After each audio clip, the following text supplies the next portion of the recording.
En el centro de Alicante, Gabinete Psicológico AEDA. AEDA patrocina En Terapia. Buenas noches, hoy vamos a hablarles de un proceso que condiciona la vida de una persona y de su familia. Se trata de la adopción. Pero ¿cómo puede desarrollarse un proceso de adopción de forma adecuada? De todo ello hablaremos durante los próximos 60 minutos aquí en Terapia, en este espacio para la psicología en vivo.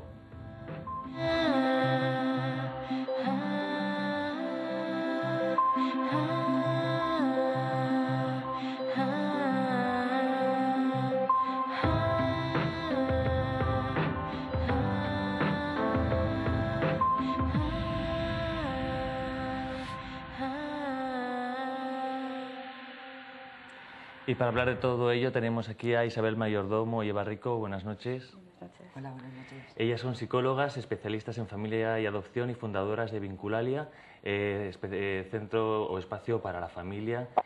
¿Por qué crear un proyecto de estas características? Bueno, Vinculalia se fue fraguando en nuestra cabecita poquito a poco, después de mucho trabajo con familias adoptivas, tanto en el proceso de preadopción como después de posadopción. Considerábamos que ser y hacer familia adoptiva es un proceso largo, complejo, dificultoso y diferente en algunas cosas a ser y hacer familia biológica. Y pensábamos que las familias adoptivas, una vez que el menor ya está en sus casas y comienza todo el proceso de adaptación, vinculación, generación de lazos afectivos, estaban muy solas. Entonces pensamos en crear un espacio donde pudieran estar tanto estas familias adoptivas como solicitantes que están a la espera para ser padres y donde poder hablar el mismo idioma, trabajar sus recursos y ofrecer pues, bueno, todo lo que iremos hablando a lo largo de la entrevista. Muy bien. Y en cuanto al trabajo de un psicólogo, ¿cuál es el papel vuestro, por ejemplo, en un caso de adopción? Yo distinguiría entre el preadoptivo y el posadoptivo. En el preadoptivo es labor de la Administración el formar a las familias adoptivas en las tareas diferenciadas que tienen que llevar a cabo como padres y lo que es la valoración del certificado de idoneidad, que son una serie de entrevistas. El certificado de idoneidad. De idoneidad para la adopción, exactamente. Son unas 5 entrevistas aproximadamente que se realiza por un equipo formado por psicólogo y trabajador social, en la que se llega a hacer una propuesta favorable o desfavorable en algunos casos respecto al proyecto adoptivo que tiene esa familia. Por otro lado estaría el posadoptivo. Una vez que esa familia ya tiene a su hijo en casa, en adopción internacional la familia se compromete con los países a hacer un seguimiento de ese niño y enviarlo de forma, depende del país, en algunos casos 1 año, 6 meses, durante un tiempo, para informar al país del estado del menor y de cómo se encuentra el niño, ¿no? Y por otro lado estaría pues después seguir formando a las familias, que es lo que hacemos en Vinculalia, con sus recursos, en esas tareas que tienen que llevar a cabo diferentes como padres adoptivos, y lo que es la atención cuando existe algún tipo de problema ya, siendo familia. ¿Pensáis que el hecho de ser adoptado determina o marca a una persona para toda su vida? Determina, por supuesto que determina, porque es una condición. A ver, para que un niño sea adoptado, en algún momento ha tenido que romper un vínculo, ¿no? El niño adoptado ha perdido algo, ha tenido una historia de vínculos que o bien no se ha llegado a crear o bien se han tenido que romper. Entonces eso genera una serie de características, una serie de miedos, una serie de modos de relacionarse con los demás, que cuando tiene que, digamos, reconstruir su vida o crear otros vínculos con personas a las que no conoce, evidentemente va a marcar mucho su comportamiento y la forma de vivir sus emociones. Y una pregunta que se harán muchos padres adoptivos: ¿es recomendable informar a sus hijos de que son adoptados? Y si es así, ¿a qué edad, no? Es un derecho, no es recomendable, es un derecho del niño. Es un derecho del niño, y aparte ya está establecido por ley que a partir de los 18 años él puede tener acceso a su historia, a lo que haya de conocido en su historia, ¿no? Esta es una de las tareas diferenciadas que tiene que llevar a cabo un padre adoptivo que un padre biológico no tiene que llevar. Claro. El hijo biológico sabe quién es su abuelo, sus tíos, sus primos, sabe cuáles son sus raíces y por tanto eso le genera un sentimiento de seguridad, de arraigo, de protección. El niño adoptado, cuando llega a su familia, tiene detrás una historia previa que los padres adoptan, igual que adoptan a su hijo. Y la familia biológica está ahí. Con lo cual es un tratamiento de los orígenes que hay que hacer a lo largo de toda la vida del niño, no solamente en la infancia, el contarle una historia en forma de cuento, que al niño además le va a agradar muchísimo escuchar, sino ir entrando poquito a poco en lo que es la realidad de ese niño, desde el amor, desde la sinceridad y adaptándose al desarrollo emocional que tenga el niño. Pero es un proceso largo en el tiempo. Esto genera mucho miedo a los papás, ¿eh? Claro. Muchas veces se quedan en la anécdota y ya, como el niño no pregunta, como el niño no...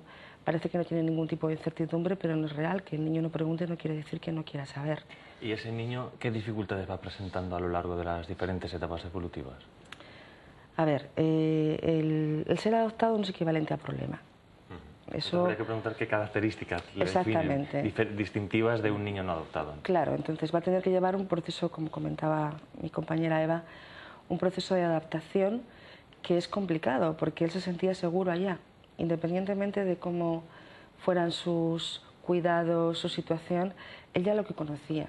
Entonces, el llegar aquí requiere, y sobre todo en la adopción internacional, un proceso de adaptación a todo.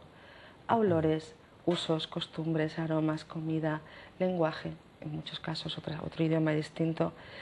Y en ese proceso de adaptación conlleva también la formación de nuevos vínculos, porque que un adulto te diga te quiero, el niño no se lo va a creer en un primer momento, va a necesitar tiempo porque ya ha sido abandonado previamente. Posteriormente hay que entrar en esa revelación de sus orígenes y eso conlleva cambios emocionales en el menor, que tiene que ir aceptando su vida pasada e integrarla en su historia presente. En la adolescencia, pues, en la búsqueda de la identidad que tenemos todos en la adolescencia, en el caso del menor adoptado es una doble búsqueda. Es quién soy yo aquí, quién sería yo allá. Quizás este momento de la adolescencia es clave, ¿no? En el momento en que uno se empieza a preguntar las cosas, como dices, una doble búsqueda de la identidad. Si te parece, vamos a desarrollar con más profundidad este tema. En un momento vamos a ver primero un reportaje en el que vamos a analizar qué es exactamente la adopción.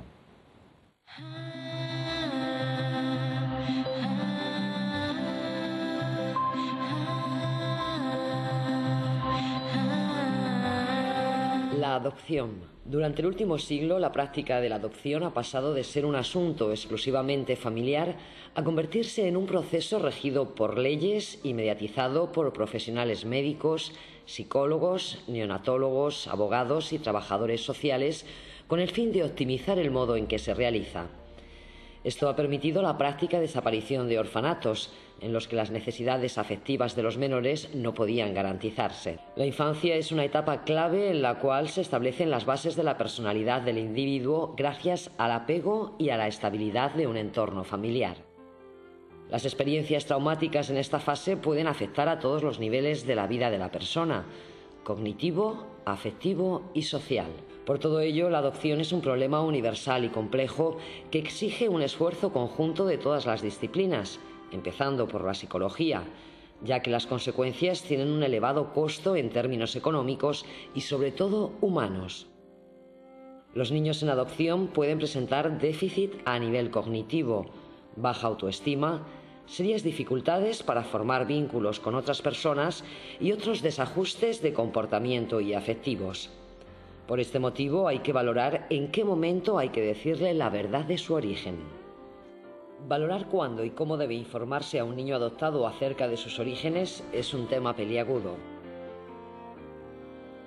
Pero partimos de dos principios: que el silencio no es salud y que la comunicación fortalece los vínculos. El conocimiento de su verdadera identidad debe ser el fundamento para que un niño adoptado pueda desarrollarse emocional, psicológica y socialmente como cualquier otro niño. Sea cual sea la edad del niño adoptado, es conveniente permitirle que lleve consigo objetos personales de su pasado, conocidos por él. Él necesita ese nexo, ese punto de partida conocido para poder iniciar su nuevo camino. Los padres adoptivos deberán enfrentarse a cuestiones bastante más complejas. Contar las circunstancias exactas de su adopción le ayudará a disipar sus fantasías de culpabilidad. Si intentan ocultárselo, algún día, cuando lo descubra, se sentirá engañado y traicionado, y quizás será mucho más difícil reparar ese daño que el de las circunstancias que envuelven a una adopción. Es conveniente utilizar la palabra adopción de forma natural y en un sentido positivo, para que el niño se vaya acostumbrando a oírla y conocerla, y los padres hablar de ello sin incomodarse. Es recomendable utilizarla cuando se sientan física y sobre todo emocionalmente próximos a su hijo, en el momento del baño o al sostenerle en brazos. Pues esas eran algunas recomendaciones básicas. Seguimos hablando con Isabel Mayordomo y Eva Rico y estábamos comentando pues el momento de la adolescencia, que hay esa doble búsqueda de la identidad y que plantea una situación muy concreta, ¿no? Hombre, si el trabajo está hecho previamente, si se dice como, se hace como se ha comentado en el reportaje, que desde que el niño llega se empieza a tratar los orígenes con él, se empieza a hablar de la palabra adopción, aunque el menor no sepa lo que significa adopción hasta que pase un poquito más de tiempo, digamos que ese trabajo ya se habrá hecho. Por lo menos se ha hecho el generar con el niño un vínculo de seguridad, de confianza, sincero, esto es lo que hay y de aquí te vamos a ayudar en tus emociones a tratar de aceptar esto, ¿no? En la adolescencia sí que se reabre la herida, se reabre por lo que habíamos comentado antes. Y es un proceso de acompañamiento por parte de los padres, de contención emocional, de muchísima expresividad familiar, de muchísimo diálogo y luego a enfrentarse a las tareas que cualquier otro padre tiene que enfrentarse con un adolescente en casa. ¿Y qué dificultades se pueden encontrar a posteriori, una vez que se ha comentado la adopción por parte de los padres? Hemos hablado de la parte del menor. Por parte de los padres. Hombre, en los padres lo que aparece fundamentalmente es el miedo. El miedo a no ser capaz de afrontar todo esto, de no ser capaz de ser esa familia de estabilidad y de que se pueda romper el vínculo o que no se pueda llegar a crear del todo, ¿no? Porque, como decía Isabel, todo el proceso de vinculación en una familia adoptiva no es algo que se da de un día para otro, ¿no? No es porque el día que podemos decir te quiero o el día que te portas bien o el día que yo estoy tranquilo ya estamos vinculados. Hay, como siempre, un trabajo que hacer, ¿no? Constante. Esto no quiere decir que sea imposible ni que sea más desagradable que otros trabajos, ¿no? Es un trabajo diferente. Y es un trabajo emocional que hay que hacer todos, ¿no? Y que tiene que ver pues, con desarrollar una serie de capacidades que tienen que ver con la empatía, que tienen que ver con el respeto, con el amor incondicional, en definitiva, ¿no?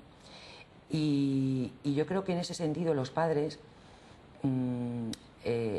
el miedo es totalmente legítimo porque todo el mundo quiere hacer las cosas bien, claro. y además pues porque hay mucho interés en ello, pero el miedo es una cuestión, yo creo, de no permitirse, ¿no?, la oportunidad de experimentar con las capacidades que uno tiene.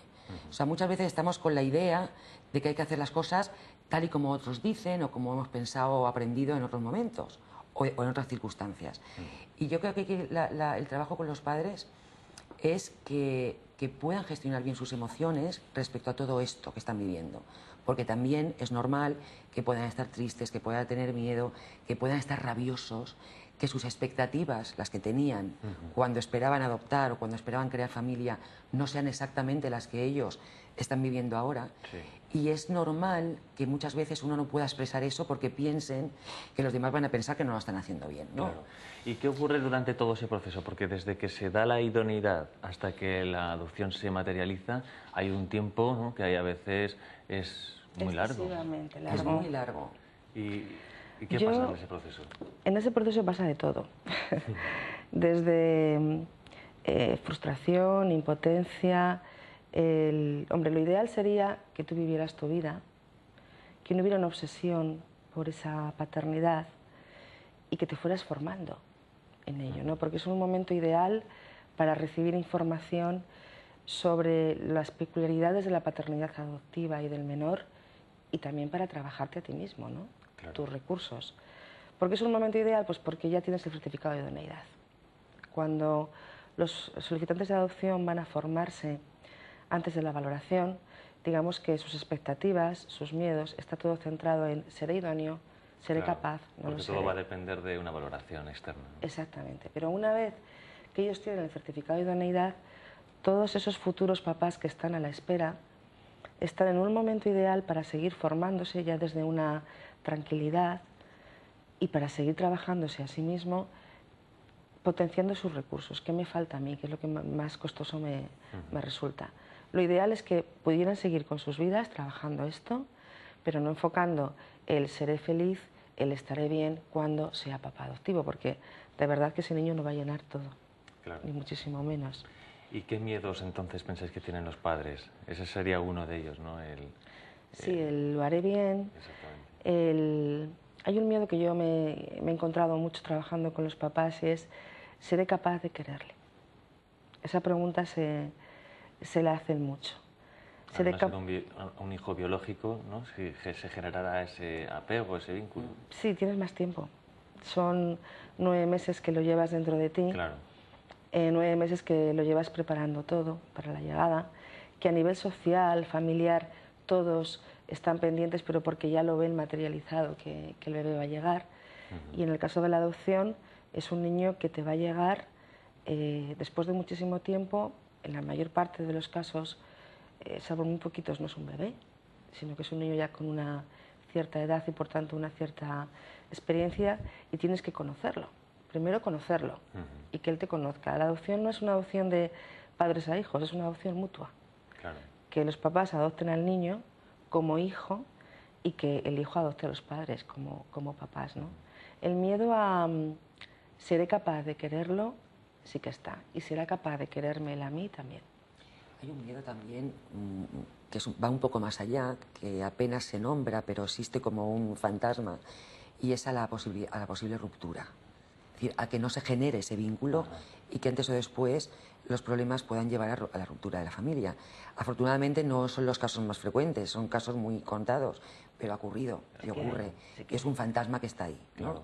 Y otra situación que nos queda muy poquito tiempo, o sea que os pediría brevedad, pero sí que me parece muy interesante los casos en los que se adopta un niño con necesidades especiales, ¿no? Que seguramente pues algún telespectador puede ocurrirle algo parecido. En este caso, ¿cómo se desarrolla este proceso de adopción? Bueno, en este caso el proceso de formación y valoración es más duro, porque realmente se requieren personas muy preparadas a todos los niveles, cognitivo, emocional e incluso a nivel de formación, ¿no? Con un montón de tiempo para poder dedicarle y sobre todo con unas expectativas realmente realistas. El proceso de adopción, de adaptación, de formación de vínculos, de adaptación al cole, siempre es mucho más complejo. Necesidades especiales son niños ya mayores a partir de 6 años, o un grupo de hermanos, o algún niño con algún tipo de discapacidad, sea física o psíquica. Todo se complejiza, evidentemente, tanto por parte del menor como también los miedos por parte de los papás. Muy bien, pues muchas gracias Isabel, Eva, y por haber venido a contarnos estas cosas y por vuestro trabajo en Vinculalia. Gracias. Y nosotros vamos a ver pues otro reportaje en el que vamos a analizar otras características de la adopción.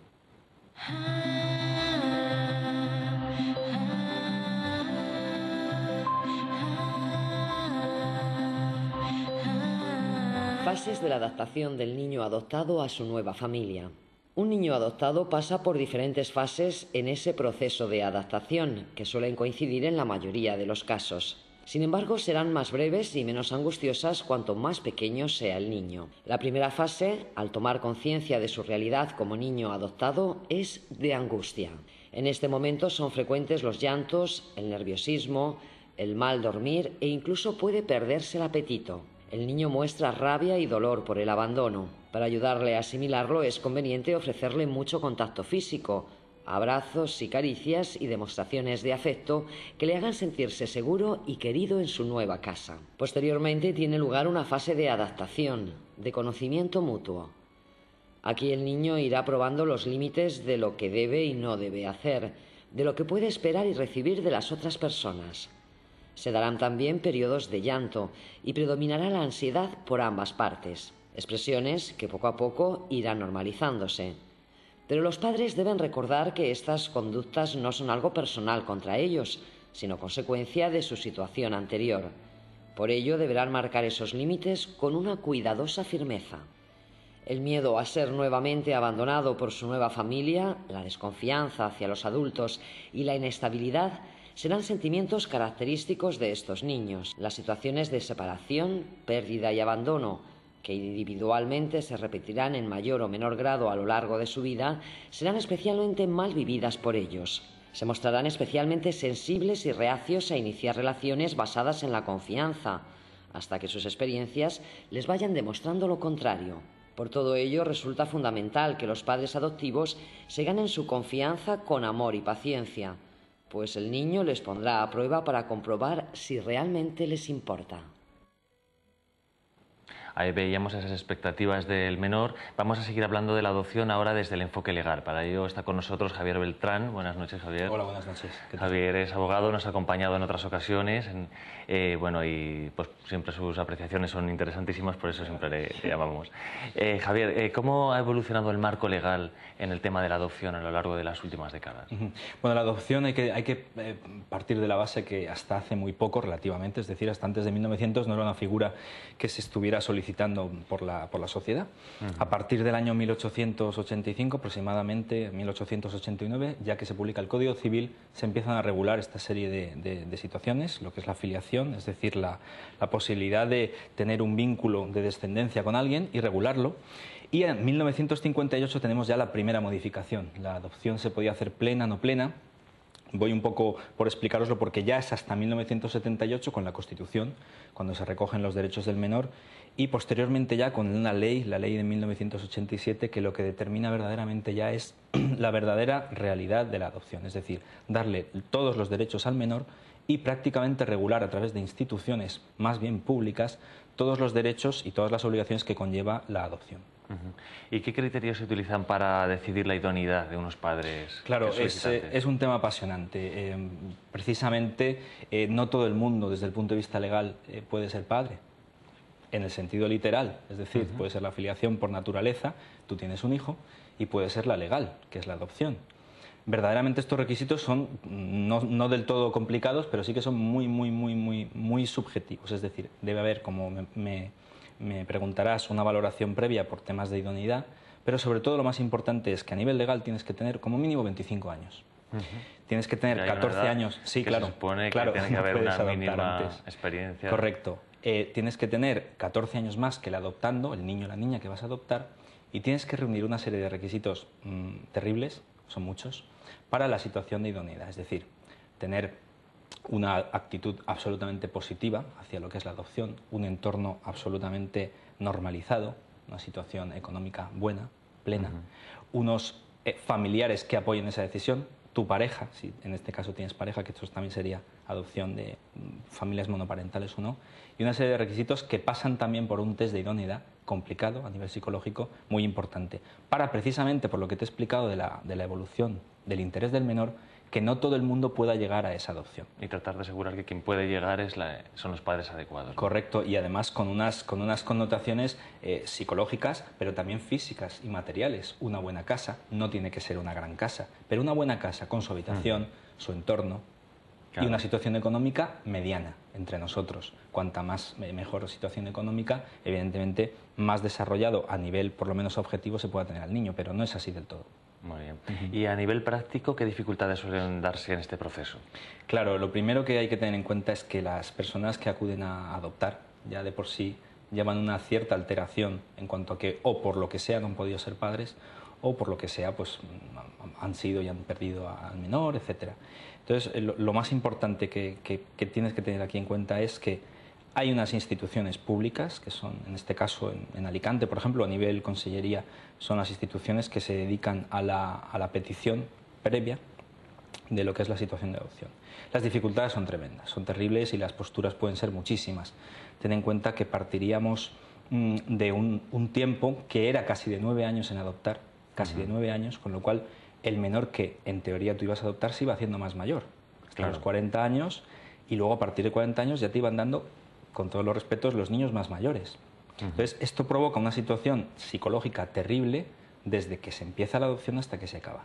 Y muchas veces, que es lo que es para mí particularmente a nivel legal tedioso, es la modificación de las leyes. Claro, que puede ocurrir durante el proceso de... Correcto, que además ocurre. Las condiciones para la adopción de idoneidad, los criterios para que tú puedas ser el padre adoptivo o la madre adoptiva de un menor, cambian. Te tienen que avisar. En este caso, pues en Consellería de Justicia, Bienestar Social, en la sección de adopción, que está aquí en La Rambla además, en Alicante, pues tienes que iniciar ese expediente. Iniciar el expediente con la idoneidad, con todo el tiempo que transcurre precisamente por esa protección del menor, en la que no solo se tiene que oír al menor, si es mayor de 12 años, bueno, hay una serie de connotaciones, sino que se tiene que ir también a los padres de ese menor, en el caso de que no sean huérfanos. ¿Y ese es el motivo por el que se extiende tanto este periodo o hay más? Efectivamente, pero también la burocracia. Yo entiendo que todo el que inicia un expediente de adopción en España tiene que luchar, desgraciadamente, contra la burocracia. Los trámites de adopción son muy complicados, a la vez son finalmente definitivos. El aumento, en este caso, lo que provocó el aumento, ¿no?, de que personas en España se fueran a buscar los niños en adopción en China, en Ucrania, en países del este, Sudamérica, era precisamente el tiempo. Tardaba muchísimo. Hablábamos de 9 años, quizás se ha reducido un poquito más, precisamente por la falta de solicitud de adopciones en China. Hablábamos, por ejemplo, China-Ucrania, de 8 a 20 meses, de 8 a 15 meses. Claro. China eran 8, se ha alargado a 15.